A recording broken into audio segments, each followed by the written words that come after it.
Welcome back to Community Heroes Podcast. In today's episode, I have the privilege to interview Tyrone Starkie, the founder of Community Heroes. How are you doing today? I'm doing fine, Brandon. Can you talk about your disability and how it affects you? Yes, I have what is called myosin deficient muscular dystrophy, and it affects me by the muscles in my body. It constricts them, limiting the movement, and so I can't stretch my arms all the way out.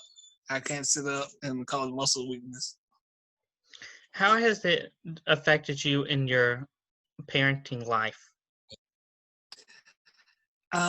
It definitely has caused me to become tired easier, and I had to take breaks, and also, just takes a lot of energy from me having to do that sometimes.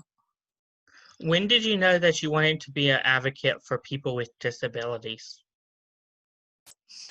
I think it really hit me maybe around high school whenever I started getting a lot of people telling me how I was an inspiration to them, because just how I was always strong-willed, and persevering. So at that point, I realized that my purpose in life was a little bit bigger than just my own personal needs.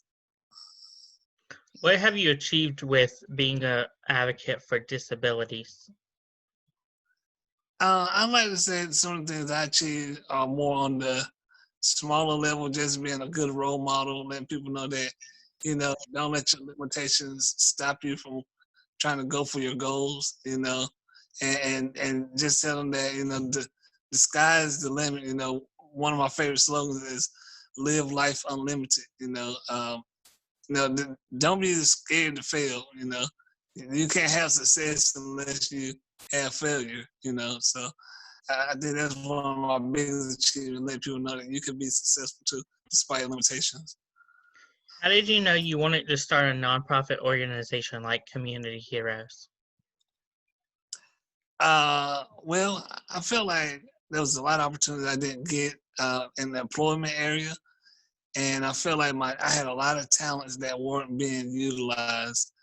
So instead of complaining about it, I said, I'm gonna do something about it, and I wanted to create my own business, but also help people at the same time, like I've always done. So, and that was about 2 years ago. I realized I need to do something about it. How did you know that you wanted to start a nonprofit organization?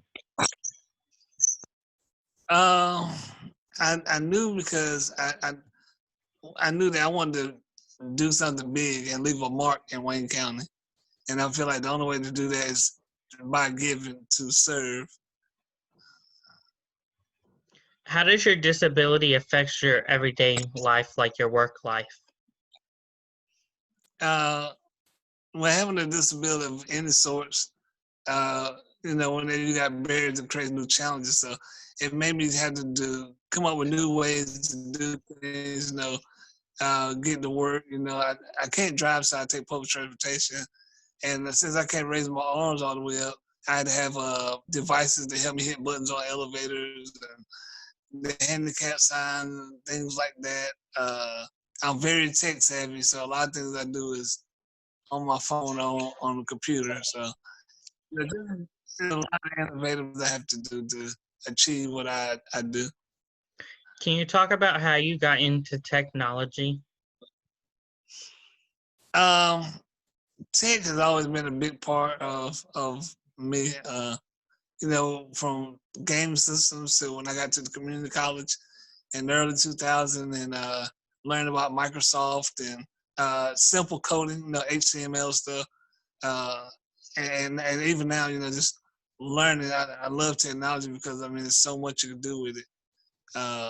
So I don't know. I guess I'm a big tech geek at heart. Can you talk about your experience working at Wayne Community College?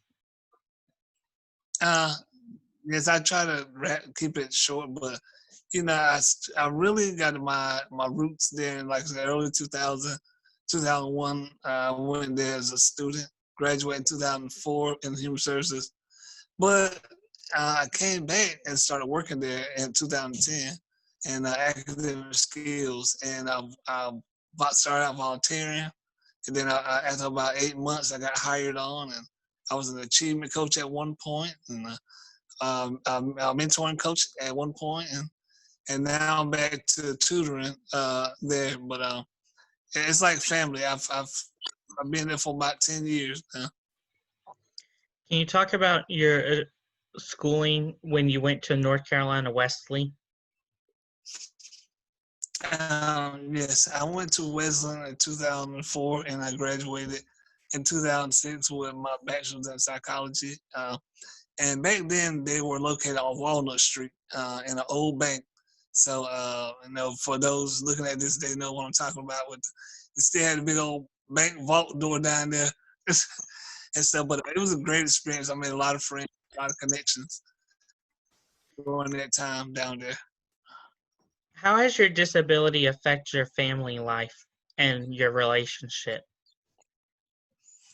Um, being disabled and being in what I call an interabled relationship, that is when you have one person that has a physical disability, or it could be mental, and someone that is not diagnosed with disability.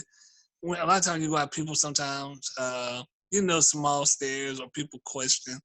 They have their myths about what you can do, and we had to work through that, and I had to sometimes let my wife know this is what is to be expected. But now I want to use our platform to educate people about these type of relationships, like I say, interable relationships. Can you talk about how you majored in psychology?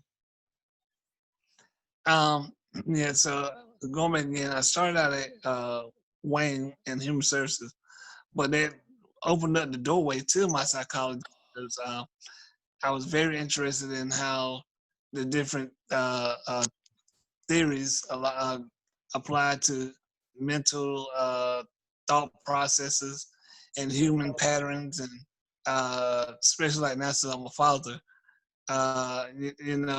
there's stages that tell you about how your child should act in certain points of his life. So, it's very intriguing depending on what part of psychology you decide to study. Can you talk about more about community heroes and what you have accomplished? Okay, so community heroes is something that God has just put in my heart. I really didn't know what to do with it at the beginning because it was called Mentored Minds, and then Community Heroes came. And for the longest, I was like, I had this thought, but I didn't know what to do with it. But in essence, we are here to do three things. These are three goals. Is a organization that believes that through the power of mentoring, getting special need or at-risk individuals with mentors, that their chances will increase for being successful. So we want to provide mentors. The second one is we want to also raise awareness of special needs in Wayne County because the special needs population is rising, and that's due to more technology and more accessibility. So we want employers to understand that and try to open the doorway for them to hire individuals with special needs. So we raise awareness. So we do seminars and things like that.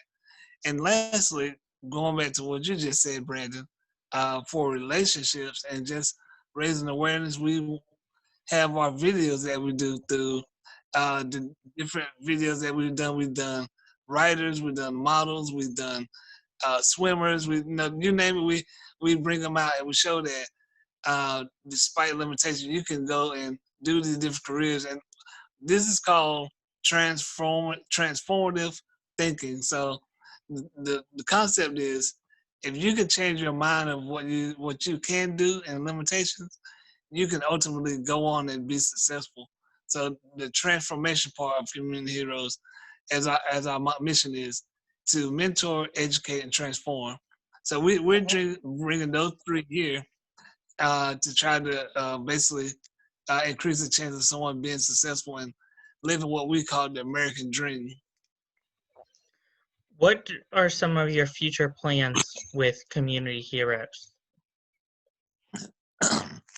Well, some of the plans I foresee with Community Heroes, I want to grow our mentor base. So we're going to start out probably with 5, but eventually I would love to get about 15 mentors and have a cohort of maybe at least eventually 20 mentees, and be able to take them on trips like the